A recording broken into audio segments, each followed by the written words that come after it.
Hi, everybody. Welcome to my second presentation. For this presentation, I will be analyzing the movie Don't Look Up.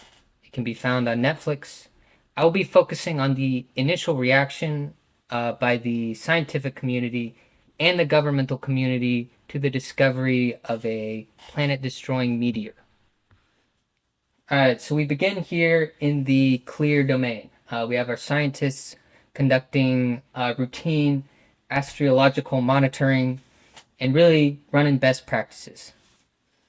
Once our Dr. Mindy and Kate discover that a comet is heading directly towards Earth, we are immediately plunged into our center disorder bucket.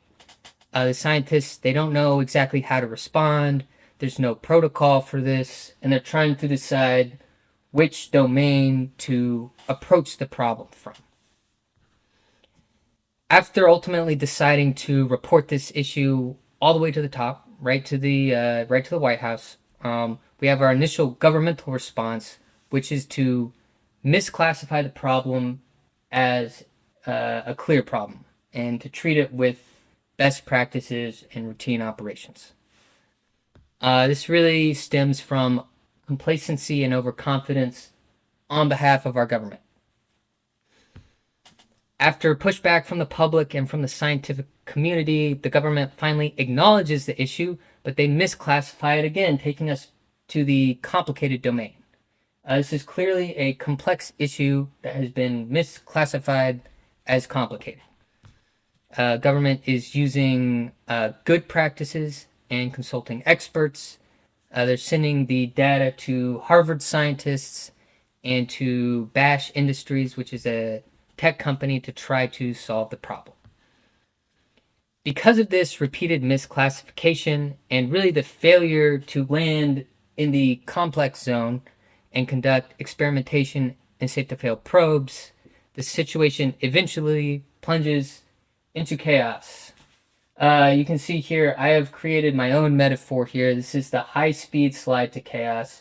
It functions very similar to the cliff of chaos, just originating from the complicated zone. This is basically just my way of saying that if you treat a complex problem as complicated, that's a really fast way to get to chaos. Very similar to the cliff of chaos, just originating from the complicated domain. Once the public's able to see the meteor, we are immediately plunged into chaos. This is full system failure. All structures are collapsing. All attempts at sense making are really too late at this point. Again, this is really a result of the government's over-reliance on best practices and sticking to this complicated zone instead of ever addressing the problem as a complex problem. One insight that really stood out to me from the Snowden and Boone article, I'll provide the quote here.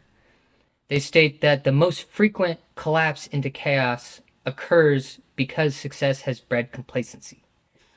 I added this in because I think it really explains President Orlean's reaction really right on the head. These best practices, her PR stunts, controlling the narrative, that's worked for her in the past, and so that's where she landed. That's where she went to. That's kind of her entrained thinking really blinded her to approaching the situation appropriately. One positive insight that I gained from watching this movie and analyzing it through the Cinefin model is that leaders really need to be adaptable and flexible. You can't just rely on old strategies for new problems. And organizations, especially in a crisis, leaders need to be able to identify where this problem lands in the Cinefin model and address it appropriately, rather than just relying on best practices and what worked before. Thanks for listening, everybody. And remember, complacency is a great way to wind up in chaos.